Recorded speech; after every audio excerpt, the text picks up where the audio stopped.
Hello, my name is Jodi Low, and this is the Leadership Lowdown, powered by the BBB and U Improved.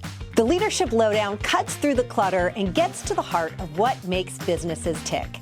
We want to share the stories that matter to you, all of the successes and triumphs and all of the pitfalls, and everything that happens in between. So with that, let's get on to today's show.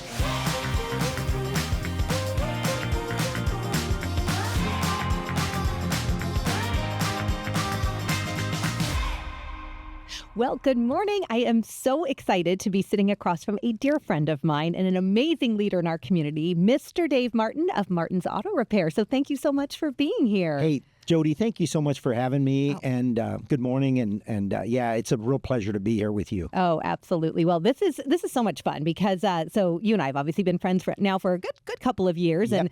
and spent some time in some business networking circles and things like that. And you are someone that I've always admired for so many reasons, and I just thought it'd be a great person to talk to and share your story with our audience and our listeners, a little bit about how you got into your business, why you do what you do, and just your journey in general. So take us on the journey of Dave Martin today and where it all started. Well, it all started. My father, when we moved out here, I was born in North Dakota, and we moved out here, and my dad was working as an office manager at a land company, and the land company folded, and he became really good friends with the local Chevron full-service gas station guy. And this guy owned this Chevron, and of course they had bays, and they worked on cars. Back in the day, that's what it was. There was a gas station, and then there was bays where you work on cars. Mm-hmm. And the gentleman was getting ready to retire, mm-hmm. and he really liked my dad, and he thought him and my dad aligned a lot on business and their thought process. And he told my dad, he said, why don't you take this place over? Wow. What a leap of faith. You know, Yeah. my dad was like, wow, I've never ran a Right. full-service gas station. And my dad, he had lost his fingers in a farmhand back, years ago when we were real young. And so he said, well, I'm not really good at fixing cars. I'm with one hand. And he said, no. He said, you're a businessman. You don't fix cars. That's not your job. Your job is to be a businessman. So my dad took a leap of faith, and he took it over. And then when I was about 10 years old, my dad came to us. I was raised I have two brothers. I'm the middle child. And my dad said, hey, you guys want an allowance? There's no free lunches here, and nothing good comes out of you getting anything for free. So after school, you're going to come down, you're going to pull weeds out of a planter, pick up cigarette butts, gas. And so that's kind of where my journey started. Wow. And you know this as well. I was born with spina bifida, so I've been in a wheelchair all my life. And my parents, thank God, I have the parents that I did. They raised me just like my brothers, and they made me do things. They made me responsible. Mm-hmm. They made me productive. Mm-hmm. They didn't baby me. Yeah. And so I learned a lot by starting doing that. I learned a work ethic. My dad was really hard, and he taught all of us a good work ethic, and he taught us basically that you got to work hard, mm-hmm. and in order to get anywhere in life, you got to work hard, and life isn't easy, and life is not fair. Yeah. So I was raised that way, and then we had moved from that Chevron to at that time my dad was renting the property from Chevron, and they tripled the rent when they found out he was making money. Mm-hmm. So he said, well, why do I want to pay this rent? He bought a property up on 16th and Missouri, and we had a self-serve car wash next door. And then back in the 80s, early 80s, they were wanting to build office buildings everywhere. That was a big craze back then.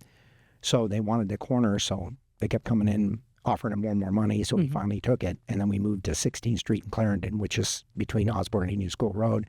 And then eventually we got rid of the gas. We had the gas for a while down there, too. We were Texaco, and then we were Conoco.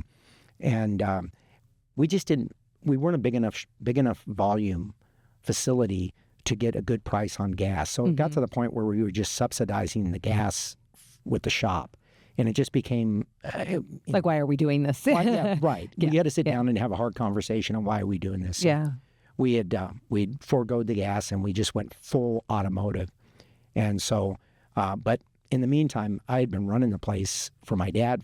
I was working with my dad, and I was running the place for a long period of time. And about 20 years ago, my dad wanted to retire, so I said, well, I'll buy it from you. So I bought the shop from him, and Awesome. I've been running. I've owned it ever since. And Yeah, it's been a great ride. It really has. I've been really blessed. Yeah. I've been really blessed to have the resources and basically have a really successful business. Yeah. And I have great people working for me. And, my manager has worked for me over 40 years. Mm-hmm. And he's a wizard. He's a techno junkie and guy can fix anything. So that's incredible. Yeah. That's incredible. So surrounding yourself with a great team, of course. Absolutely. It's all about your team. There's no doubt about it. And you know true. that. You know that. I do. It is all about team for sure. And it's interesting because your journey is unique and everyone has their story and they're unique and their challenges. For you, when you look back, because now obviously you've been in the business. I mean, the business itself is over 50 years old. Is that right? Yeah, we started in 1971. Wow. So it's 54 years old now. Yeah, crazy. So, and then you've been the sole owner for 20 plus years? Yeah, okay. About 20 years. 20 years. So when you look at just the trajectory of your life, starting from the pulling weeds to where you are today, what was that like? Because again, yes, working alongside your father and learning the work ethic and the attention to care and detail and no free lunches to what you said. But when you look at that, what do you think were some of the biggest lessons outside of those that he taught you that you learned along the way, whether it was in business or dealing with people? Like what were some of those big life lessons you learned along the journey to get to there? I had some really good mentors that were clients of mine. They were, guys that had ran business for a long period of time. And, I was in my early 20s and, they were in their 50s and 60s. And they came in and we would just talk about business and we'd talk about, everyday things. Mm-hmm. And, it's a marathon. Mm-hmm. Life, business is all a marathon. It's not going to happen in one day. You know what? Put your head down, go to work, and never give up. Yeah. Never quit. Yeah. And, I've always had the mentality being in a chair that, what I wanted to do, whether I had to go around it, through it, or over it, I figured out a way to do it. Mm-hmm. Whatever you do standing up, I do sitting down. Yeah. And I'll figure out a way to do it and never quit. And that was one of the things that you'll have bad days. One of the most important lessons that I learned was a gentleman told me, he said, David, what happened yesterday, you can't fix. What happens today, you can fix. He goes, forget about what happened yesterday, learn from it, move on, but don't carry yesterday into today and tomorrow, and just keep piling that on, because that's when you get the demons in your head and it's just not worth it. And, well, it's so true. Yeah. So true. I mean, what great business and life advice, right? Because everything, I tell my girls this all the time, like everything is temporary. Temporary. The bad and the good, right? Yep, so you got to embrace all those wonderful things. And then the bad, this too shall pass, right? But there's also the lesson in that. And I'm sure in some of just the journey of being in a chair and what you've, your life's journey gives you a different perspective than others, So when you look at that, and just the mentors you've had along the way, I love that you said so many of your customers have become mentors to you. Absolutely. When you have been in this business, obviously you grew up in automotive. Was that a passion point for you, or was it the car part, or was it more the business part, or what is it that sort of said, you know what? Yeah, it's a family business, but I again, you have siblings, so you're the one who chose to purchase the business. So what was it that made you say, yeah, I want to do this with my life? This is it. Well, I got to tell you, I hated school with a passion. Okay. I was a C student at best, and my parents would tell me, you got to get better grades. And of course, teachers told me you better get better grades or you're going to never do amount to anything. Whatever, right. And I was told, when I was younger, I was told that, you're going to live with your parents for the rest of your life. You're never going to have a job. You're never going to have a family. You're never going to have all these things. And welfare doesn't pay very well, by the way. And I did not want that life for myself. Mm-hmm. So I decided a different path. And when I was in high school, I was a dreamer. And I was one of those guys that would sit there and probably get smacked by the teacher because I wasn't paying attention, because I'd be dreaming. And I dreamed about owning my own business. And I knew automotive, and I really liked it. Mm-hmm. I liked the dynamics of it. Mm-hmm. I liked the change every day is kind of a new adventure. Mm-hmm. And I embraced it. And when I got out of high school, I just said, you know what I'm doing? I put my head down, I'm going to go to work, and I'm going to learn how to run a business. And love it. So I went through the school of hard knocks. I learned the hard way. My dad would tell me when I'd do something stupid, my dad would go, well, I bet you won't do that again. Yeah. I mean, it's true, right? I mean, it is true. There's so much you can learn in school, and not putting down an education, whether it's trade school or Absolutely. Postgraduate school, whatever it might be.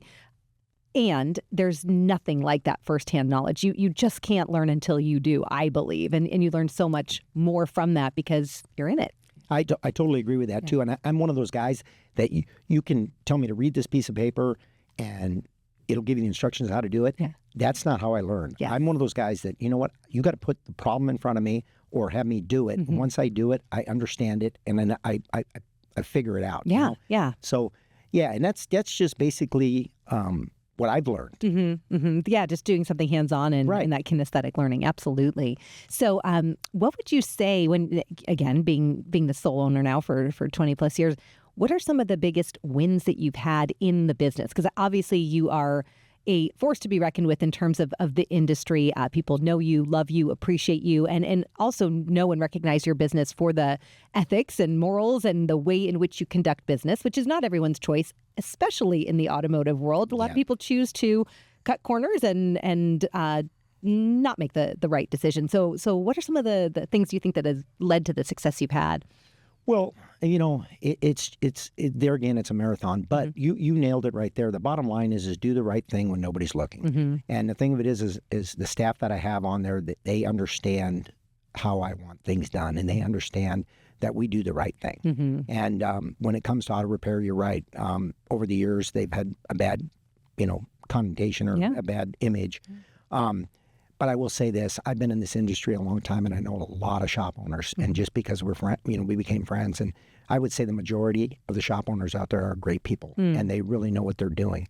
The minority part of that is where they do the wrong things. And of course, you want to make sure that you're doing the right thing for your clients, and that creates the repeat business, and that actually makes your business longevity. Yeah, it keeps the longevity. Keeps that repeat customer, sure. Right, and another thing that my company has always done is we really are into charity. Yeah, we do a lot of charity. I was on the board. I was the board chair for the Arizona Spina Bifida Association for 10 years. I was only supposed to be for 2, but they kept me on there, and it was great. It was a great experience. I learned a lot. I had an opportunity to show a lot of the parents that had younger kids with spina bifida. I had an opportunity to show them the positive side, because you don't get that when you go to the doctor, and you usually get the negative side to everything. And so I had an opportunity to do that. So I was really involved in that. And then we've done some things with single helping hands for single moms, giving away cars. And so there's some single moms out there that are trying to get their lives in order and get it together. And you know as well as I know in Phoenix that you need a car in order to get to your job, school, whatever you're doing. So what we've done is we partner with some other shops, and what we've done is we fix cars up and given them to single moms. So that's fantastic. And that's really the thing I've always believed, that you got to help other people. You've got to be that kind of person. If you start to just think about you 24/7, that's not a good thing. Yeah. You know what I mean? Because we start to internalize things, and you just feel so much better about yourself when you're able to give to other people. 100%. It's giving is so selfish, right? Yeah, absolutely. I always say that, because it's like, I get so much joy when I can put some joy in someone's life or business, or smile on their face, or their children, or whatever it might be. So I love that. And I know that that's a big anchor to just your whole reason for being is giving back, which I think is so special, so unique and so special. I love that. Are you, when you look at the next sort of, I guess, steps for the business, do you see yourself actively engaged in the business? Are you expanding? What's sort of the future of Martin's at this point? Another 50 years plus, I'm sure. Well, I'm not getting any younger. Yeah. And, I will tell you this, I'm not interested in opening another shop and going down that road. I'm kind of to the point now where I've got, I've got a 5-year plan. And my 5-year plan is to continue to run the business and keep my staff the way we're going. Yeah. And run it for the next 5 years, and then I don't know. Yeah, see what happens from there. Yeah, there's nothing wrong with that. Yeah. Well, and I love it, from the boy that was dreaming and daydreaming in school to creating this legacy business. How wonderful is that? And all the things that people said you will never do. Yeah. You are, my friend, not only married, not only have children, but you have grandbabies. Yeah, grandbabies. What a joy that is. And you know what? If I would have known grandbabies were this much fun, I would have skipped my phone. Skip the children, go right to the grandchildren. I know it. I love it. I love it. Yeah. Hilarious. Yeah, they were. My older granddaughter, she's going to be 4 at the end of this week. So shout out to Olive. She's going to be 4, and which is awesome. Yeah, and then of course my daughter's got the twins, twin girls, and they're about 7 months old now. So. I mean, it's a joy. That's a lot of fun. So much fun. And all that girl energy. All the girl energy. All the girl energy. I always say this. I'm not a very sensitive guy, so God just keeps throwing girls at me to get me more sensitive. He's like, we're going to figure this out one of these times, Dave. If I keep giving you more girls, are we going to soften you up? Well, I think that you are quite the sensitive guy, because I do know the heart of yours. And there's something that, being that we are customers of yours, my daughters and myself, my dad, there's something unique that you do that you put in every car when we come to pick up our vehicles. So can you tell the story about the cookie? Okay, so when I turned 50, it was a few years back. I won't tell you how old I am. It was last year. It was last year. There you go. Well, I'd hired a marketing person, Diana, and we were going to try to do something for my 50th birthday to just kind of promote the business, and I'm kind of the face of the business. So Diana said, why don't we make a cookie? And I thought, well, she wants to make a cookie of my logo. She goes, no, we're going to make a cookie of you. So she sent this picture off to a place called Parker's Crazy Cookies, and they made a cookie and sent it back to me. And this thing looks so much like me in the face. And it really does. Yeah. It's almost like a voodoo doll. It's scary as heck. And so I so she sent it. So what we did was we started putting them in the cars, and it's a thank you. It says thank you on it, and then every month we have a new theme, like, for Father's. I think it's May is Father's Day. June is Father's Day. Yep. Yeah, and then May is Mother's Day. Yep. Right? Yeah, I got them confused. But so we'll have thanks moms, thanks dads, and we switch it up every month to whatever thing. Valentine's Day, we have that, and so it kind of evolved. And I'm going to tell you, it was probably one of the best marketing things that I've ever done. People would go to their car, they would see it, they'd come back in the shop, and they go, "This is the coolest thing ever." And ladies, it was so funny because they'd go, "This is so cute, I don't want to eat it." I go, "Don't worry, you're not the first woman to bite my head off." I've been married for a long time. You're like, this has happened once or twice. This has happened once or twice. I said, just chew softly, because these things, I'm scared. Yeah, you're like, this is the voodoo doll. That's hilarious. Yeah, so we put that in every car, and it's just been a great marketing thing. Yeah. And it's been fun. Yeah. And I even do this, like if I go out to a restaurant, I'll put it in my check whenever, and it's so funny because a lot of times the waitress or the waiter will chase me out the door, running out there, "This is the coolest thing ever." And then they will, when I come back in, "You're the cookie guy." And so, that's so great. That is so great. I love it. What a fun thing. And I do know it's like we all look forward to, who looks forward to getting their car serviced necessarily, but it's fun to pick it up and get the cookie. So yeah, a lot of people love it. Fun little thing. I love that. Well, and I'm so excited because I think that just knowing that there's a network of solid business owners that do the right thing, and especially in a field that oftentimes does get that reputation, it's nice. And I think it's nice for our listeners to be able to hear those stories and hear about those ethical businesses. I know that you've been very engaged with the BBB as well. Yep. So share a little bit about that, because you have a kind of a unique role in some of the serving that you've done to give back to the community in that way. Yeah, I've been on the Automotive Advisory Board for, I think, about 10 years now, maybe 15. God, time flies so fast. Right. I don't even know. And the last 2 years, I've been the board chair. And what we do is we just help the Better Business Bureau and the consumer and the shop. We try to help them all. And we try to look at everything objectively, like it came into our shop. How would we handle this? Yeah. What is the right way? Because what the BBB looks for is they look for shops that don't have these kind of problems and these kind of complaints. And don't get me wrong, we have problems and we do things wrong. And, mistakes happen. But things happen and things don't go the way we always planned it to. But it's never a malicious thing. It just happens. We're in an industry where things are going to happen. Yeah. But we correct those problems and we own up to them. If we screwed it up, we fix it. Yeah. And that's all you can ask for, right? Yep.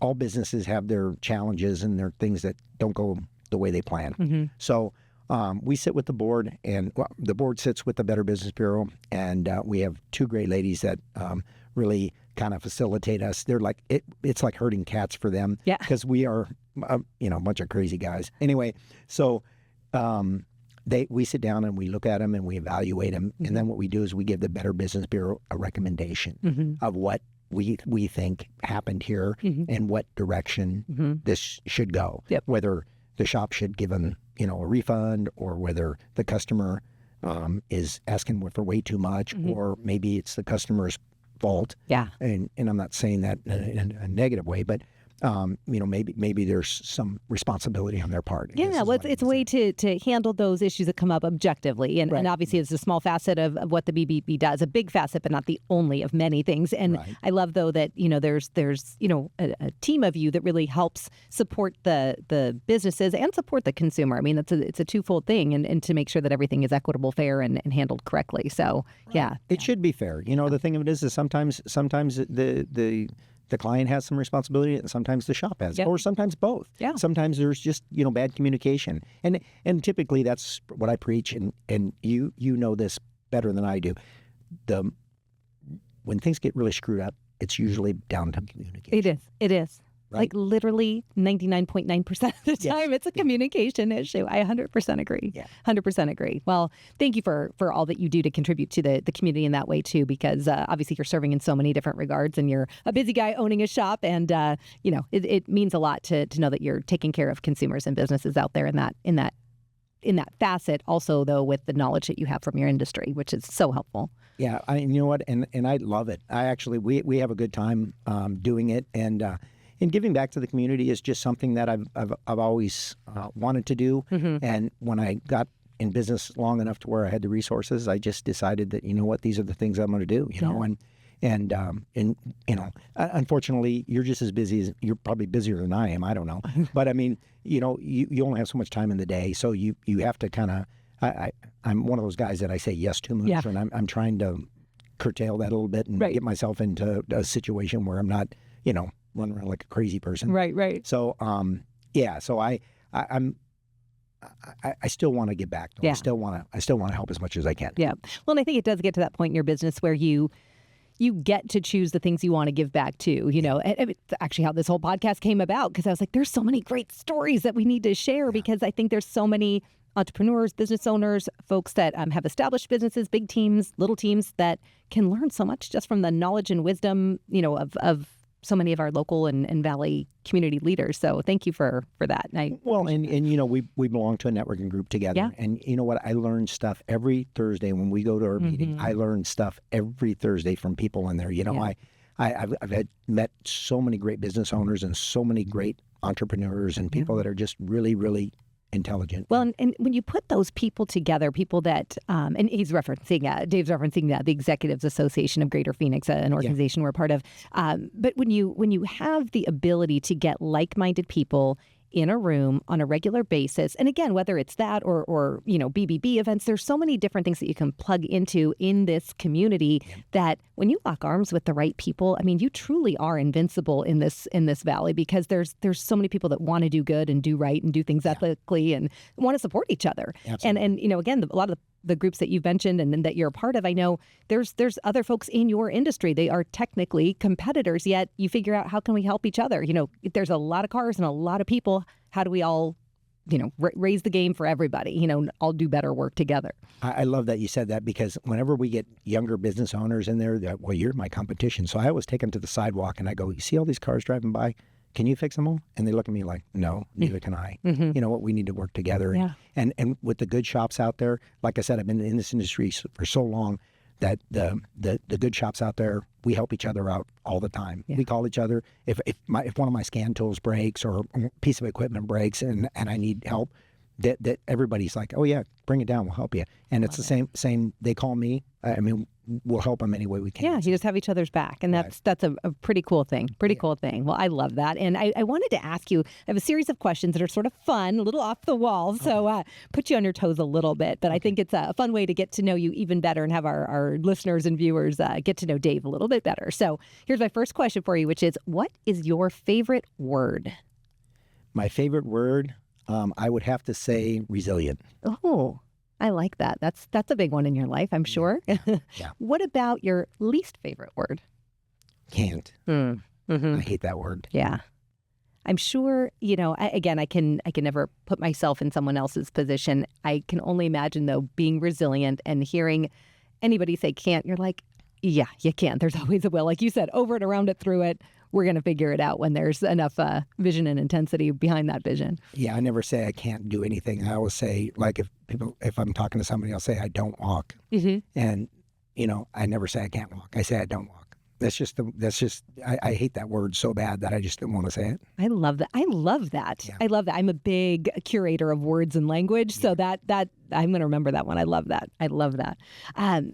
So when you think of like what turns you on, whether it's creatively or spiritually or emotionally, like what brings you to life? Well, now I have to say,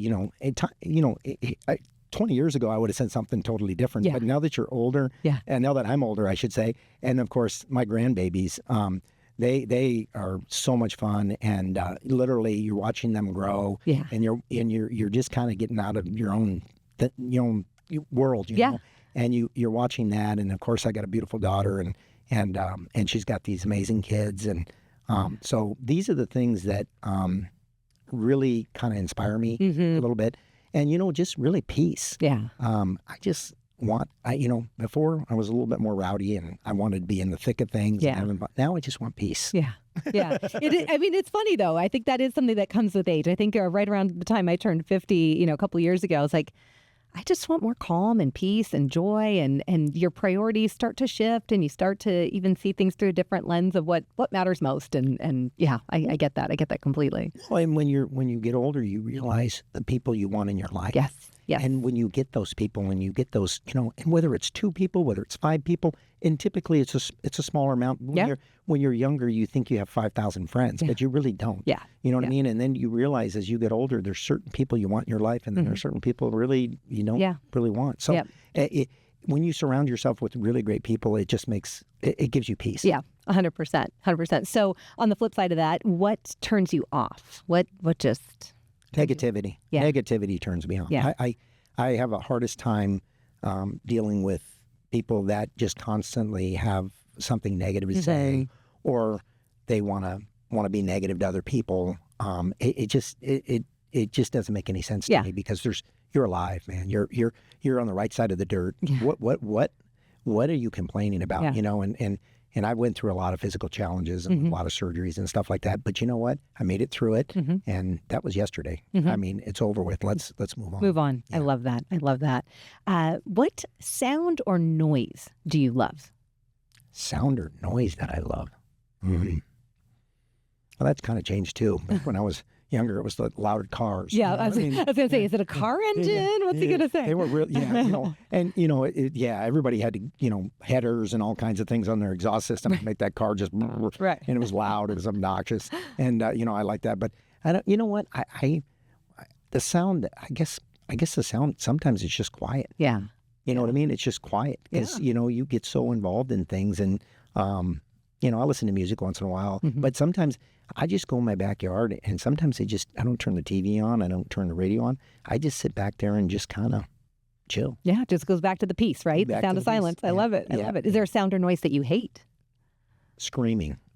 Just any screaming. Yeah, any screaming. Yeah, and thank God my granddaughters don't scream that much yet. But no, oh wait. yeah, it'll happen. Yeah. But I really, just back to the negativity. Yeah. It's just like, it's all negative. And, and it's like, and I couldn't go to any headbanger concerts either. Right. I couldn't handle that. I went to, we were in Vegas one time, and they gave us these free things to go to some club, and the ground was shaking, and I was in there 15 minutes, and I couldn't take it anymore. I had to go. Yeah. Just that loud, loud beat and thumping. Yeah. I'm with you. So if you had to do it all over again, what profession would you love to attempt other than your own? God, something fun. Yeah. You know what I mean? Because my business is like the dentist or the doctor. The thing of it is you bring your car into my shop, and you you get to spend money on your car, but when you drive out of there, you don't get to see. Right. You don't get to see anything. It's under the hood. I changed your water pump on your car. Big deal. Yeah. And you're like, there's no benefit. It's like when you go to the store and you get to buy a beautiful jacket like you're wearing there. It's like you get some joy out of it. You're like, the fuel pump doesn't really make me too excited. Right. No, nobody cares, And I think that I would get into a business where there's fun money. Like, like if you were talking about the car business, there's a few shops around town, and what they do is they put wheels and tires on cars. They lift kits. They lower cars. They do all the fun stuff, and people will go in there and they'll spend $20,000-$40,000 on a truck or whatever, and they'll be out there wagging their tail all the way to the truck. You know? And it's like, so I think I would look for something that was more fun. Maybe ice cream. Selling ice cream. Selling ice cream. You know what? That makes people happy. Yes. They want to spend money on that because they're happy, right? It would be something that would be, and I'm sure, don't get me wrong, I'm sure they have their challenges. Yeah. And I'm sure ice cream shops do, I'm sure. Yeah. And it's so funny because we always talk about what other business, and I always talk to those people in those other businesses, and they say, David, you don't want to do this. Yeah. And that's the thing, the upsides and the shiny, like, ooh, that would be fun. And then the reality is, you hear the backstories that we all have the challenges in our businesses no matter what. When I was younger, when I was in my 20s, there was a bar for sale. I was thinking about buying a bar. And one of my friends, he ran a bar for, probably 10 years. Yeah. And he told me if I buy the bar, he's going to come down and beat the hell out of me. He's like, don't do it. Don't do it. He goes, do not go ahead. Step away. He goes, you have no idea. Yeah. It's fun being on one side of the bar, but it's not as much fun being on the other side of the bar. Yeah. He's like, stick to the other side. Don't buy it. Is there a profession that you would never like to attempt that just sounds awful to you? Oh, gosh. And a profession that I really, really hate and don't want to do. I don't know. I would probably say maybe working in the sewer. That's about the only thing I get to do. That sounds pretty dreadful. Yes. That would not be fun work. I don't know if I can handle that. You know what I mean? But yeah. And, and I guess probably the biggest thing, working in a real negative business where you have to deal with negative stuff every day. Yeah. I don't know, maybe social work or something like that. Something that's just really... And God bless them. Right. God bless them because they can do it. I don't know that I could go in there every day and listen to bad stories and negative stuff. I think that would be heart-wrenching, number one, but it would wear you down. Yeah, you know what I mean? A lot to carry. Yeah, a lot to carry for sure. And being a teacher, I don't think I'd want to do that either. Yeah. Tough work. It's tough work. It is. God bless all of them. Absolutely. Yeah. Absolutely. Well, my final question for you. If heaven exists, what would you love to hear God say when you arrive at the pearly gates, Dave Martin? You're a good person. Yeah, you're a good person. Because in the end, really, the bottom line is that all the success you have in business and all the money and all that other stuff really doesn't mean that much. Yeah. It all boils down to basically every day you getting up and being a good person, treating other people with respect, and helping other people, and being a good steward. Yeah. And that's one of the things that I would want is I want people to say that, hey, you know what, he was a good steward. He helped other people. He did his part. Yeah. Well, I appreciate that. And knowing you personally, professionally, I can attest to the fact that will not be a far stretch when long time down the road that day comes. That will not be a hard stretch. That is a given for you, my friend. Absolutely. Thank you so much. Yeah. No, it's been so much fun sharing a little bit about you and your story. And I guess to wrap us up, this is the Leadership Lowdown. So can you leave us with one tip or word of wisdom or advice for anyone maybe that's either getting into business for the first time, into your industry, anything that has meant something to you that maybe a mentor shared with you that you would want to share with our listeners? Yeah, tune out all the negativity, all that white noise, all that noise back there. Tune all that out. And you know what? You can do anything you set your mind to. 80% of it's in your head. Yeah. 20% of it's the physical part. And you hear it all the time when you go to the gym. Most of it's in your head. So I've always lived by that, and decided that, you know what, this is what I want to do. And I just put my head down and go to work, and I listen to a lot of great people, and I surround myself with great people, and I think that means a lot. And you want to surround yourself with people that gives you inspiration. You want to surround yourself with people that gives you positivity, for sure, that builds you up, that helps you get there. The people that are the naysayers, the one that tell you that you're not going to do this, you're not going to do that, forget it. Yeah. When they say it, let it go. Yeah. Flush it. Well, I love that you can stand by that because you literally have done that. Yeah. So I love that. I love that. Well, thank you. Thank you for being here. Appreciate you and appreciate you watching and listening to us. This has been the Leadership Lowdown with me, Jodi Low. And remember, leaders are learners. So stay curious and keep leading with love. Thank you so much. Thank you so much.